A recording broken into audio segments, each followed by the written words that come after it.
Your kitchen walls don't fail because they're dirty. They fail because they're under a constant chemical attack. Let's take a moment and understand what your kitchen walls are actually up against.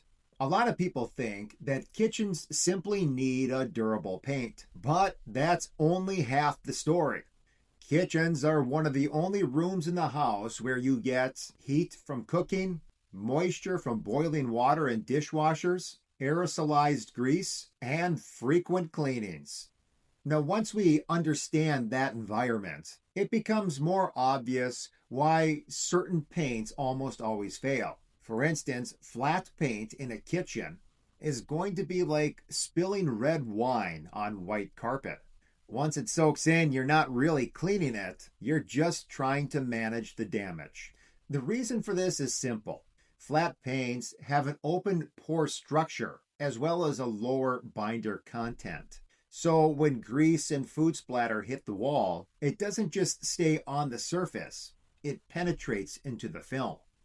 Have you ever heard someone say, "Oh, my kitchen walls just never seem to get clean"? It's not because they're dirty, it's because they're contaminated.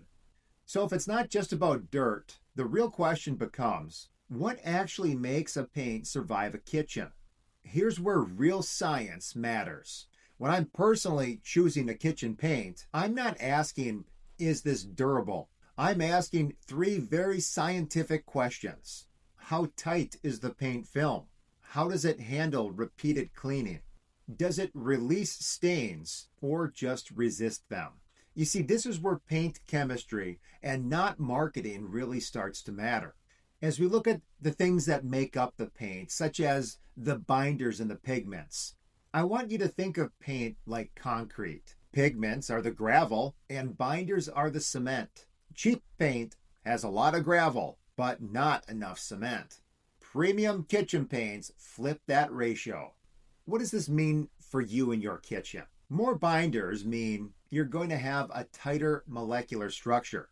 You'll have better chemical resistance. It'll be easier for you to clean and less sheen damage over time. Once that chemistry is right, the next variability that really changes performance is the sheen.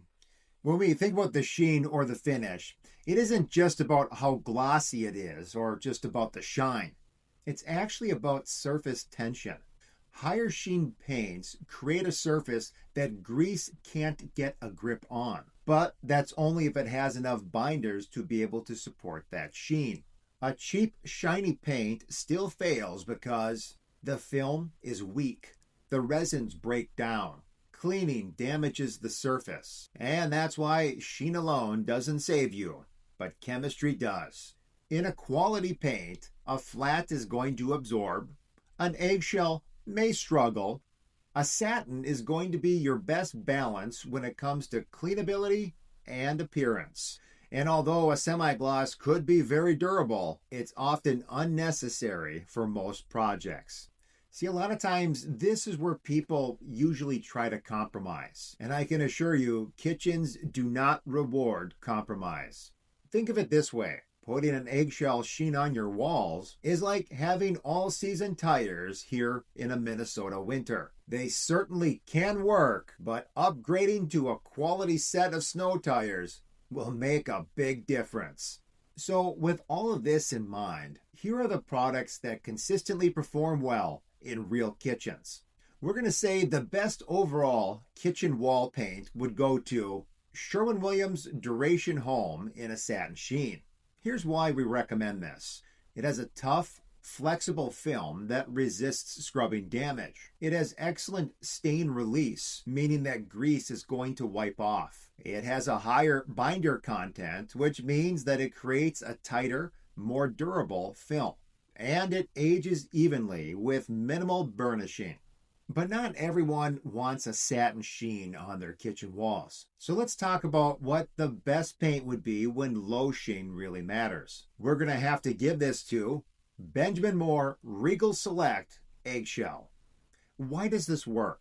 It has a high quality resin for low sheens. It has a tighter pore structure when you compare it to other paints, eggshells, or low lusters. It also has better stain release than most low gloss paints. And finally, it has predictable touch-ups. Now, if cleanability is going to be your top priority, then we have another category that's worth mentioning. Benjamin Moore Ultra Spec SCUFF-X.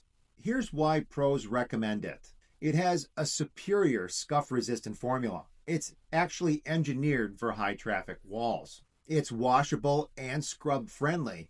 It holds up to repeated cleaning without breaking down.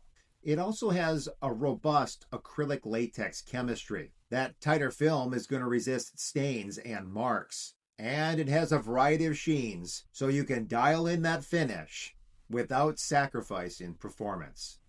Now, if you have a painting project coming up, don't forget to go into the description and look at the Pondered and Picked. These are tools that I use in my everyday painting business to ensure success.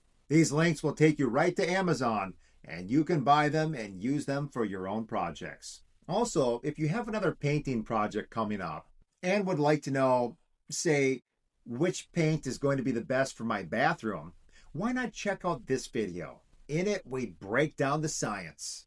Well, friends, if this helped, please subscribe. I break paint down the way that manufacturers don't, so you don't have to learn the hard way. Thanks for watching.